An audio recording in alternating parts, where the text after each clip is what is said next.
नमस्कार दोस्तों बहुत ही दुखद खबर है। भारत में फिर से हो गया वोटों का चोरी। आप सबको पता है कि भारत में उपराष्ट्रपति का इलेक्शन हुआ है, तो दोस्तों इसमें हो गया महा घोटाला।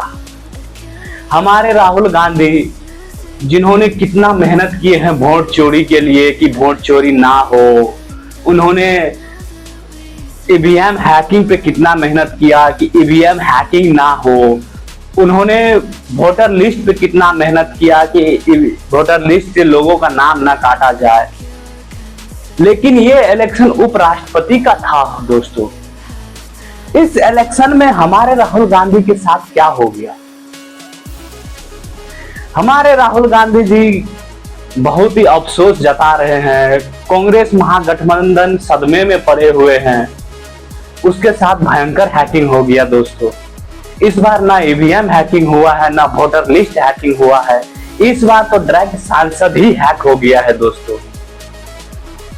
आप सबको पता ही होगा कि हमारे राहुल गांधी बिहार दौरे पे आए थे। बिहार में वोटर लिस्ट से जो नाम कट रहा था और वोट अधिकार यात्रा किए थे 16 दिन करने के बाद गाड़ी पे बैठे बैठे उसके चुत्तर में दर्द हो गया दोस्तों। उसके लिए उन्होंने मलेशिया जाकर चुत्तर मसाज करवा के आए।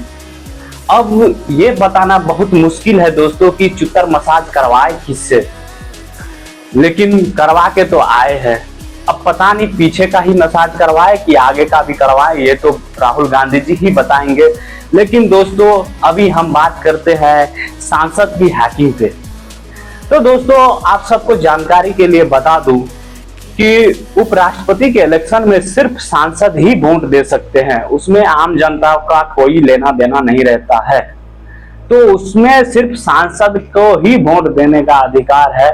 तो भारत में कुल 782 सांसद है, जिसमें से लोकसभा का 542 सांसद है और राज्यसभा का 240 सांसद है। दोनों को मिला के हो जाते हैं 782 सांसद। इन्हीं लोगों को वोट देना था। इनमें से दोस्तों बीजेपी के पास कुछ 427 सांसद हैं, जो जाहिर सी बात है कि बीजेपी के सांसद बीजेपी को ही वोट देंगे। जो कांग्रेस का सांसद है वो कांग्रेस को वोट देंगे। इसमें 2 उम्मीदवार थे, एक बीजेपी का उम्मीदवार थे जो एनडीए भी कह सकते हो आप, और एक इंडिया महागठबंधन का उम्मीदवार था। उसमें से दोस्तों हो क्या गया कि बीजेपी के जितने सांसद थे उन्होंने तो बीजेपी को ही करना था, और जगन मोहन रेड्डी है उसके पास भी 11 सांसद थे, उन्होंने भी बीजेपी के उम्मीदवार को ही सपोर्ट कर दिया। तो दोस्तों एनडीए का सांसद और जगन मोहन रेड्डी के सांसदों को मिलाकर होते हैं 438 सांसद। लेकिन यहाँ पे खेल क्या हो गया दोस्तों? हैकिंग क्या हो गया दोस्तों? हैकिंग कैसे हुआ? एनडीए का जो उम्मीदवार था उसको वोट आना था 438, लेकिन उसको आ गया 452।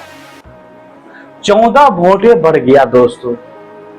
अब हमारे राहुल गांधी जी, भारत के सबसे बड़े युवा नेता, सदमे में पड़े हुए हैं कि 14 सांसद बढ़ा कैसे बीजेपी का, या एनडीए के उम्मीदवार का 14 सांसद कैसे बढ़ सकता है।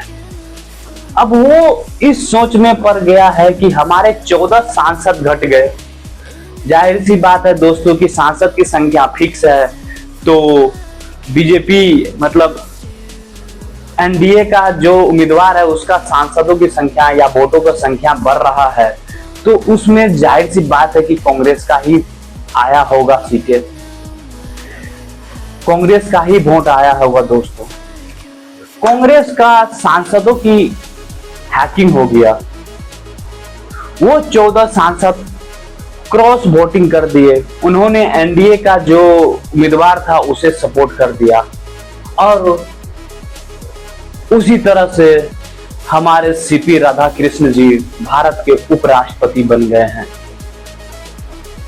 तो इस बात का बहुत ही खुशी है दोस्तों। आप सबको भी खुशी होगा कि भारत का उपराष्ट्रपति फिर से मिल गया है।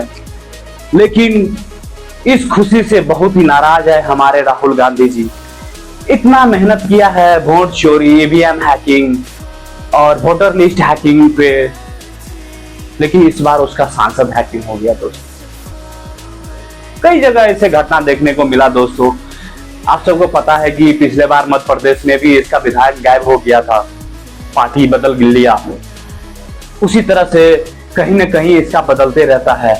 क्या करेगा कांग्रेस, क्या करेगा राहुल गांधी, कितना मेहनत करेगा दोस्तों? आप ही सब सोचो, इतना मेहनत किए हैं कि चुत्तर घिस गया। बिहार में आए थे, बिहार में जो नीतीश कुमार जो रोड बनाए थे उस पे बुलेट चला चला कर और गाड़ी पे बैठे बैठे 16 दिन जो बैठे थे राहुल गांधी, उसके गाड़ घिस गए दोस्तों।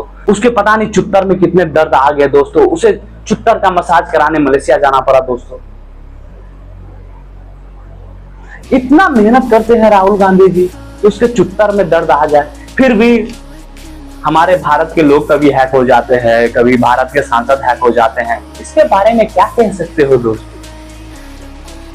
देखो दोस्तों, जो फैक्ट है वो बात मैंने बताया, आप सबको पता ही है कि अगर एनडीए के उम्मीदवार का सांसदों की संख्या बढ़ता है तो उसमें जाहिर सी बात है कि इंडिया महागठबंधन की संख्या ही आगे ऐड होगा, और वही हुआ।